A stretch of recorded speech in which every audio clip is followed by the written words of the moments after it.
Здравствуйте, друзья! Белые индейцы – потомки атлантов.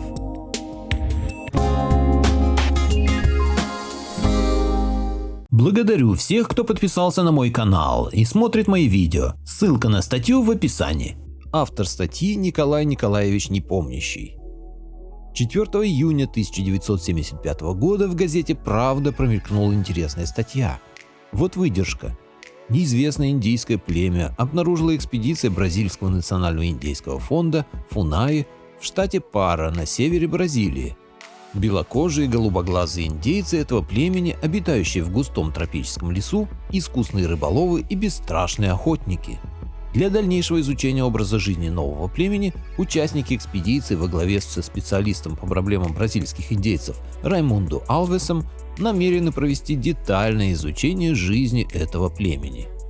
Осенью следующего года к теме подключился и Тур Хейердал.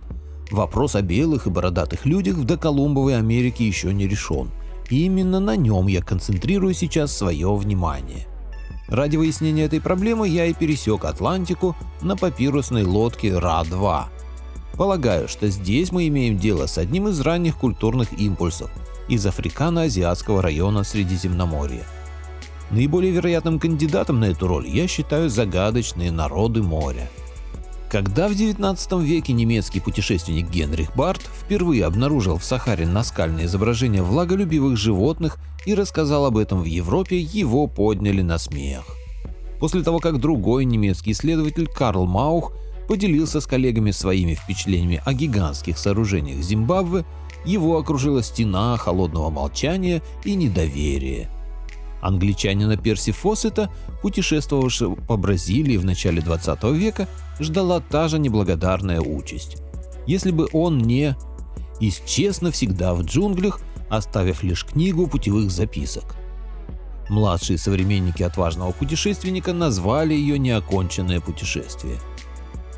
Страница 133 дневника Фоссета. «На Каре живут белые индейцы», — сказал мне управляющий. «Мой брат однажды отправился на баркасе вверх по Тауману, и в самых верховьях реки ему сказали, что поблизости живут белые индейцы. Он не поверил и только посмеялся над людьми, которые это говорили, но все-таки отправился на лодке и нашел явные следы их пребывания. Потом на него и его людей напали высокие, красивые, хорошо сложенные дикари. У них была чистая белая кожа, рыжие волосы и голубые глаза. Они сражались как дьяволы, и когда мой брат убил одного из них, остальные забрали тело и убежали». Перечитывая комментарии к дневникам, с горечью убеждаешься, насколько глубоко за последние десятилетия в сознание людей проникло недоверие к свидетельствам очевидцев, в частности путешественников. Впрочем, это можно понять, слишком много за это время родилось подделок и мистификаций, дискредитировавших истинное положение того или иного вопроса. Фоссету не верят. Вернее, верят, но немногие. Может быть, это можно объяснить таинственностью и кажущейся нереальностью событий, описываемых в книге? Здесь я снова услышал рассказы о белых индейцах. «Я знал человека, который встретил такого индейца», — сказал мне британский консул. «Эти индейцы совсем дикие, и считается, что они выходят только по ночам. Поэтому их зовут летучими мышами». «Где они живут?» — спросил я. «Где-то в районе потерянных золотых приисков, не то к северу, не то к северо-западу от реки Диамантину. Точное местонахождение их никому не известно. Мату-Гроссу очень плохо исследованная страна. В гористые районы на севере еще никто не проникал. Возможно, лет через 100 летающие машины смогут это сделать, кто знает». Летающие машины смогли сделать это через 3 десятка лет. В 1930 году, пролетая над районами Гранд-Сабана, американский летчик Джимми Энджел обнаружил огромные неизвестные провалы в земле и гигантский водопад. И это в век, когда считается, все уголки Земли уже открыты и исследованы. Все началось с Колумба. «Мои посыльные сообщают», — писал он 6 ноября 1492 года, что после долгого марша нашли деревню на 1000 жителей. Местные встретили их с почестями, поселили в самых красивых домах, позаботились об их оружии, целовали им руки и ноги, пытаясь дать им понять любым способом, что они – белые люди, пришедшие от Бога. Около 50 жителей попросили моих посыльных взять их с собой на небеса к звездным богам. Это первое упоминание о почитании белых богов у индейцев Америки. Испанцы могли делать все, что угодно, и никто им не препятствовал. Они резали нефрит, плавили золото, и за всем этим стоял Кецалькоатль, писал вслед за Колумбом один испанский хронист.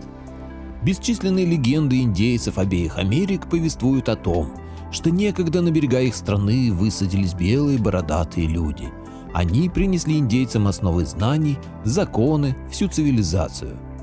Они прибыли на больших странных судах с лебедиными крыльями и светящимся корпусом. Подойдя к берегу, корабли высадили людей, голубоглазых и светловолосых, в одеяниях из грубого черного материала, в коротких перчатках. На лбу у них были украшения в форме змеи. Эта легенда почти без изменений дошла до наших дней. Ацтеки и толтеки Мексики называли белого бога Кецалькоатль, инки – Контика-Виракоча.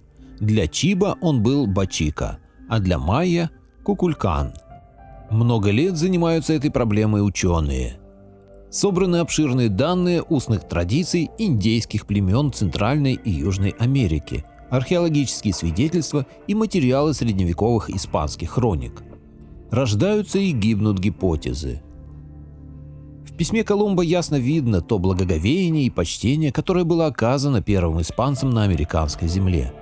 Мощная цивилизация ацтеков с прекрасной военной организацией и многомиллионным населением уступила немногочисленным испанцам. В 1519 году отряд Кортеса свободно шел через джунгли, поднимаясь к столице ацтеков. Ему почти не препятствовали. Войска Писарро также использовали как могли заблуждение инков. Испанцы ворвались в храм в Куско, где стояли золотые и мраморные статуи белых богов. Разбили и потоптали украшения, поражаясь странному поведению инков. Им, испанцам, не оказывали сопротивления. Жители Перу опомнились слишком поздно. Детали конкисты хорошо описаны во многих книгах, и останавливаться на них нет смысла. Но далеко не все авторы попытались объяснить непонятное поведение индейцев. Ацтекские жрецы высчитали, что белый бог, покинувший их в год Кеакатль, вернется в этот же особый год, повторявшийся каждые 52 года. По странному стечению обстоятельств Кортес высадился на американском берегу как раз при смене определенных жрецами циклов. По одежде он тоже почти полностью совпадал с легендарным богом. И понятно, что индейцы нисколько не сомневались в божественной принадлежности конкистадоров. А когда засомневались, было уже поздно. Еще один интересный факт. Правитель ацтеков Монтесума послал одного из своих сановников, история сохранила его имя, Тенделе или Теутлиле, к Кортесу с подарком, головным убором, наполненным золотом. Когда посланник высыпал украшения перед испанцами и все сгрудились посмотреть, Тенделе заметил среди конкистадоров человека в шлеме, отделанным тончайшими золотыми пластинками. Шлем поразил Тенделе. Когда Кортес предложил ему отнести ответный дар Монтесуме, Тенделе умолил его дать только одну вещь – шлем того воина. «Я должен показать его правителю, ибо эта каска выглядит точно так же, как та, что однажды надел белый бог». Кортес отдал ему шлем с пожеланием, чтобы его вернули наполненным золотом. Франциско Писарро писал об инках. Правящий глаз в перуанском королевстве был светлокожим, цвета спелой пшеницы. Большинство вельмож удивительно походили на испанцев. В этой стране я встретил индейскую женщину, такую светлокожую, что поразился. Соседи зовут этих людей детьми богов. Можно предположить, что эти слои придерживались строгой эндогамии и говорили на особом языке. Таких членов королевских семей было к приходу испанцев 500. Хронисты сообщают, что 8 правителей инкской династии были белыми и бородатыми, а их жены белыми как яйцо. Один из летописцев, Гарсильясо де ла Вега, сын инкской царицы, оставил впечатляющее описание, как однажды, когда он еще был ребенком, другой сановник повел его в царскую усыпальницу. Ондегардо так его звали, показал мальчику одну из комнат дворца в Куско, где вдоль стены лежало несколько мумий. Андегардо сказал, что это бывшие инкские императоры, и он спас их тела от разложения. Случайно мальчик остановился перед одной из мумий. Волосы ее были белы, как снег. Андегардо сказал, что это мумия белого инки, 8-го правителя Солнца. Так как известно, что умер он в юном возрасте, то белизна его волос никак не может быть объяснена сединой. Обследуя территорию Перу, испанцы наткнулись и на огромные металлические сооружения доинкских времен, также лежавшие в развалинах. Когда я спросил местных индейцев, кто построил эти древние памятники, писал испанский хронист Сьеса де Леон в 1553 году, они отвечали, что это сделал другой народ, бородатый и белокожий, как мы, испанцы. Эти люди прибыли задолго до инков и осели здесь. Перуанский археолог Валькарсель через 400 лет после де Леона тоже слышал от индейцев, живших близ руин, что эти сооружения были созданы народом-чужестранцем, белым, как европейцы. Озеро Титикака оказалось в самом центре деятельности белого бога Виракотчи, ибо все свидетельства сходятся в одном – там, на озере и в соседнем городе Тиуанака, была резиденция бога.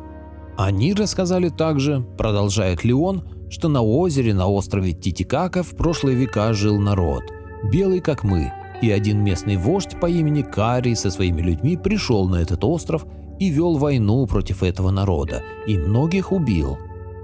В особой главе своей хроники, посвященной древним сооружениям Тиауанака, Леон говорит следующее. «Я спросил местных жителей, были ли все эти строения созданы во времена инков. Они посмеялись над моим вопросом и заявили, что им доподлинно известно, что все это сделано задолго до власти инков. Они видели на острове Титикака бородатых мужчин. Это были люди тонкого ума, пришедшие из неведомой страны.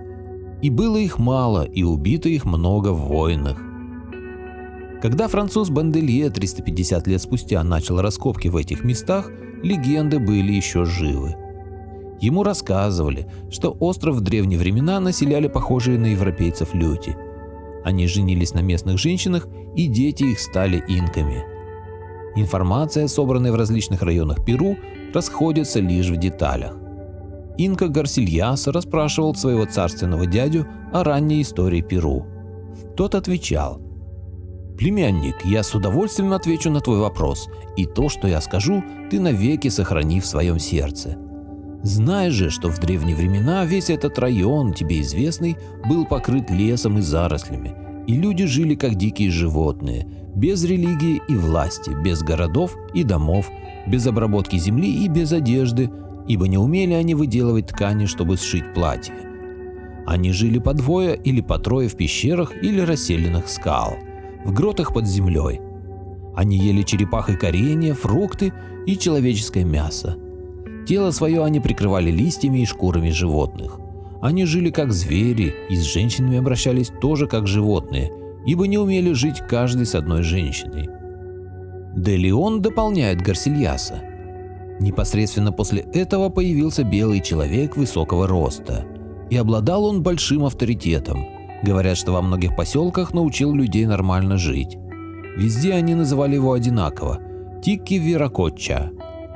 И в честь него создали они храмы и воздвигли в них статуи. А остались ли какие-нибудь археологические свидетельства? Или, может быть, белокожие и бородатые пришельцы были лишь призраком, продуктом воспаленного ума индейцев? Средневековые испанцы разрушили не все статуи, кое-что жителям удалось спрятать.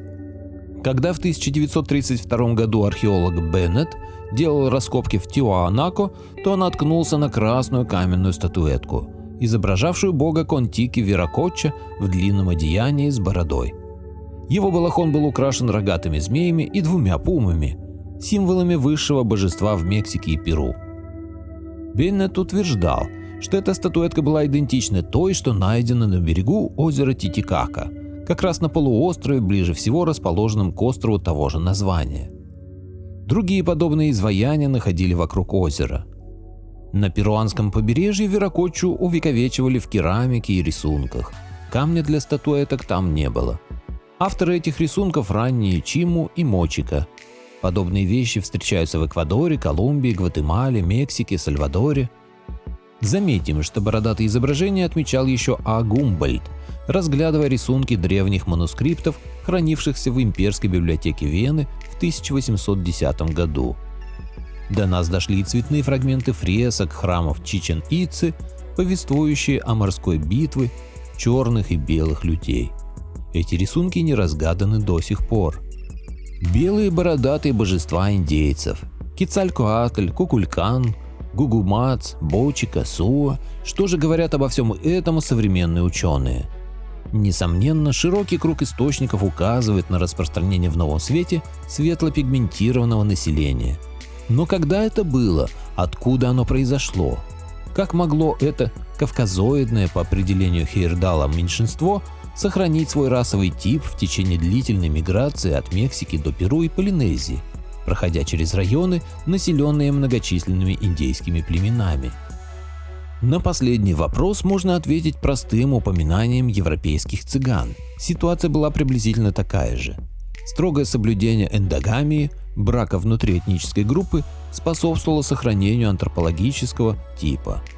Говорят, что Солнце женилось на своей сестре и велело делать то же самое своим детям, гласит индейская легенда, записанная в 1609 году.